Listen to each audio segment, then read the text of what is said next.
teman semua, para awam media. Tadi kami ada 7 orang mantan hakim konstitusi, ya. Di sebelah kanan saya sekali lagi Pak Marwarar, saya Hamdan Zulfa, Pak Haryono, Profesor Aswanto, Pak Ahmad Sudiki, dan yang melalui Zoom ada Ibu Profesor Maria dan Pak Palguna. Tadi masing-masing menyampaikan ungkapan perasaan, ya, dan pandangannya terhadap apa yang sekarang terjadi di Mahkamah Konstitusi, khususnya tadi setelah mendengar keputusan yang dibacakan oleh Majelis Kehormatan Mahkamah Konstitusi. Kami para mantan hakim konstitusi dan juga ini mantan sekjen yang dari awal ikut mengawal dan membangun Mahkamah Konstitusi, Pak Janedri selama 12 tahun beliau. Bukan itu saja, selama di MPR beliau ikut dalam diskusi mengenai membidangi lahirnya Mahkamah Konstitusi. Termasuk Pak Haryono, saya, ya, di MPR. Dan kami para mantan hakim konstitusi ini sangat berkepentingan untuk tetap menjaga harkat, martabat, dan kepercayaan masyarakat terhadap Mahkamah Konstitusi.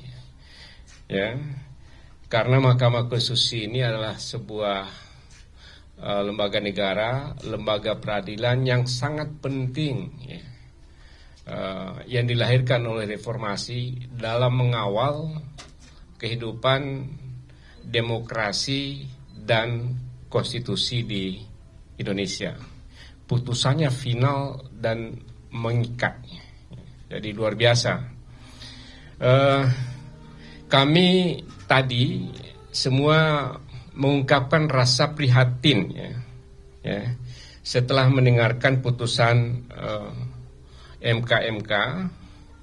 Ternyata banyak sekali hal-hal yang seharusnya tidak boleh terjadi pada hakim dan Mahkamah Konstitusi. Ternyata banyak hal yang terjadi yang dapat meruntuhkan kepercayaan masyarakat terhadap Mahkamah Konstitusi, baik pada proses pemeriksaan maupun dalam putusan Mahkamah Konstitusi itu sendiri, ya, terutama terakhir yang tercermin dalam putusan nomor 90 yang ramai itu. Walaupun, ya, putusan Mahkamah Konstitusi itu belum sepenuhnya, ya, memenuhi harapan masyarakat atau harapan semua pihak, ya, kami dapat memahami putusan yang dikeluarkan oleh MK, ya, yang memberikan teguran kepada seluruh hakim konstitusi, kemudian teguran tertulis juga pada satu orang hakim konstitusi, dan pemberhentian dari jabatan ketua Mahkamah Konstitusi tentu kepada Pak Anwar Usman, serta memberikan rekomendasi, banyak sekali rekomendasi untuk memperbaiki kinerja Mahkamah Konstitusi.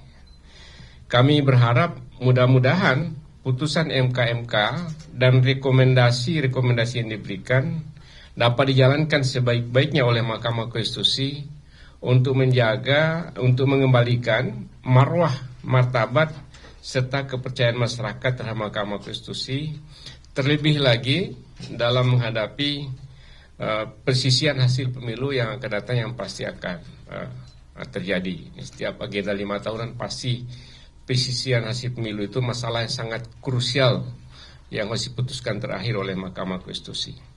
Kami juga semua para mantan hakim konstitusi sangat mengharapkan semua pihak dapat menghormati putusan yang tadi telah dijatuhkan oleh Mahkamah Konstitusi, oleh MK, oleh Majelis Kehormatan Mahkamah Konstitusi. Saya kira itulah tadi yang kami bicarakan dan kami simpulkan, yang bisa kami sampaikan pada masyarakatnya melalui teman-teman media. Terima kasih. Kalau ada pertanyaan mungkin 1, 2. Pak, tanya mesin Pak. Ya. Pak, ini kan sudah diputuskan dari Harian Kompas, Pak. Pengen bertanya, Pak, kan sudah dibacakan putusannya oleh MK gitu kan, bahwa ada rekomendasi untuk diberhentikan gitu. Nah, dalam pandangan mantan hakim MK sendiri ini, apakah Pak Utsman harus mundur atau seperti apa sebaiknya? Iya, itu sangat tergantung pada yang bersangkutan. Kalau dulu ada pernah kejadian seorang hakim yang dikenai teguran, ya, Pak Arsyad Sanusi, dikenai teguran oleh Majelis Kehormatan dan beliau langsung mundur. Karena itu ini berpulang pada masing-masing hakim itu sendiri, ya. Jadi kan masalah juga karena semua kena teguran, kalau mundur semua jadi masalah. Jadi gitu, ya. Pak izin, mungkin bisa dijelaskan sedikit kenapa tidak dinyatakan berhenti dari jabatan gitu, ya toh? Karena memang kewenangan. Boleh pakai mic, Pak, maaf. Nah, Ya. sip. Kasih, Pak. Mungkin pertanyaannya itu lebih kepada arah sana, kenapa tidak diberhentikan dari jabatan saja? Karena ada kewenangan itu. Tetapi ini adalah sesuatu apa yang dikatakan upaya maksimal yang tidak menghambat nanti. Karena sorry to say ya, Pak Anwar iparnya presiden, yang mengeluarkan putusan pemberhentian nanti adalah presiden kan. Oleh karena itu barangkali ini akan efektif. Kalau di kultur di mana ada shame culture, tidak usah saya terjemahkan shame culture ya. Semua orang akan mundur kalau keadaan seperti ini. Ini barangkali untuk menjauh Kompas, saya jauh kelihatannya. Terima kasih. Oke, masih ada? Pak Iri Anda dari Kompas TV. Kompas TV lagi. Ya, Pak, pemberhentian atau pencopotan dari jabatan Ketua MK. Nextnya berarti kalau mundur kan tadi kembali lagi ya. Apakah kemudian secara etik ada shame culture tadi kepada yang bersangkutan atau tidak. Tapi nextnya akan seperti apa bila nanti ada pengujian materi yang misalkan serupa gitu. Yang kedua, MK tidak bisa membatalkan perkara 90 itu. Tapi kan legitimasi pengabulan permohonan perkara 90 ini jadi dipertanyakan masyarakat. Apa yang sebaiknya dilakukan masyarakat, kemudian bagaimana kita harus melihatnya? Iya. Jadi tentu yang apa tadi pertanyaannya? Putusan 90 itu seperti apa itu? Iya, tadi sebenarnya di putusan MK itu clear bahwa putusan MK tadi clear bahwa hakim ya yang memiliki konflik kepentingan untuk perkara-perkara yang berkaitan dengan Pilpres, terutama kalau ada pengujian lagi. Tadi juga disebutkan ada pengujian perkara nomor 41 yang 141 yang sudah masuk. Hakim yang memiliki konflik kepentingan sebagaimana diungkap di dalam putusan tidak boleh ikut mengambil keputusan. Dan saya kira juga ke depan kalau ada perselisihan hasil pemilihan presiden, harusnya tidak boleh ikut. Tadi di state secara tegas. Saya kira ini harus dihormati. Jadi boleh 8 orang hakim yang bersidang dan mengambil keputusan, itu boleh. Itu biasa saja, itu masih quorum. Jadi itu. Ada lagi? Ada Pak Aryono? Ya. Ini kan Pak Anwar Utsman sudah diberhentikan sebagai Ketua MK ya. Mungkin dari pandangan Bapak sebagai mantan hakim MK ada kandidat siapa pengganti Pak Anwar Utsman nantinya? Iya, jadi gini, tadi diberikan deadline 2 kali 24 jam. Harapan kami semua, tadi juga kami diskusikan, seluruh hakim konstitusi dengan kebersamaan dan kompak, ya. Kami berharap semua para hakim konstitusi yang ada ini penuh kebersamaan dan kompak, ya, memilih kembali siapapun yang mereka pilih dengan cara sebaik-baiknya. Jadi kami berharap tetap kompak karena bagaimanapun juga tanggung jawab seluruh hakim sekarang ini ya untuk memperbaiki kepercayaan publik kepada Mahkamah Konstitusi pada saat sekarang ini.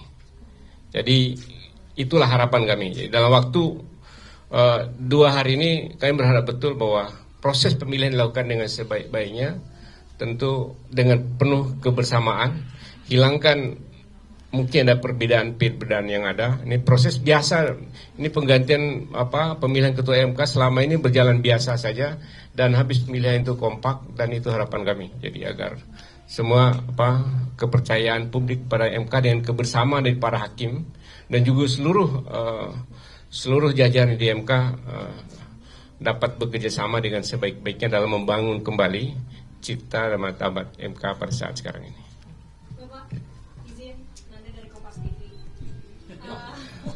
Ada 2 tim Pak izin. Atau yang lain dulu, tadi Kompas juga. Oh gitu. Ya. Izin mau bertanya, itu kan tadi kan disebutkan juga oleh Pak Jimli kan tadi terkait bahwa dengan adanya putusan gugatan baru terkait umur cawapres, dan itu kan disebutkan bahwa hanya akan mulai berlaku pada di 2029 mendatang. Apakah artinya dengan putusan yang ada saat ini artinya memang sudah tidak ada peluang lain untuk merubah, dan artinya memang ya capres dan cawapres itu memang sudah tidak bisa memungkinkan dirubah lagi gitu? Iya, tergantung karena perkaranya kan sekarang ini sudah masuk. Waktu proses tahapan pemilu kan mepet nih. Ya, besok saya kira tanggal 8 ya. 13 November penetapan. Tapi batas untuk mengganti pasangan itu besok.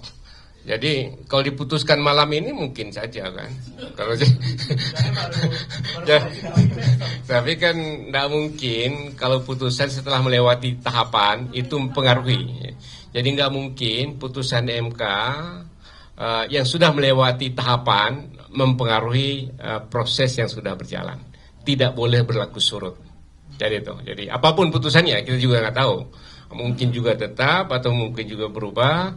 Mungkin ditolak, mungkin juga dikabulkan, kita tidak tahu. Tapi ingin kami katakan bahwa putusan itu tidak berlaku surut. Jadi proses yang sudah berjalan tentu tidak terganggu secara formal hukum. Itu masalah legitimasi, masalah apa lain lagi lah. Tapi formal hukum itu tetap berlaku ya. Oke ya, cukup ya. Terima kasih.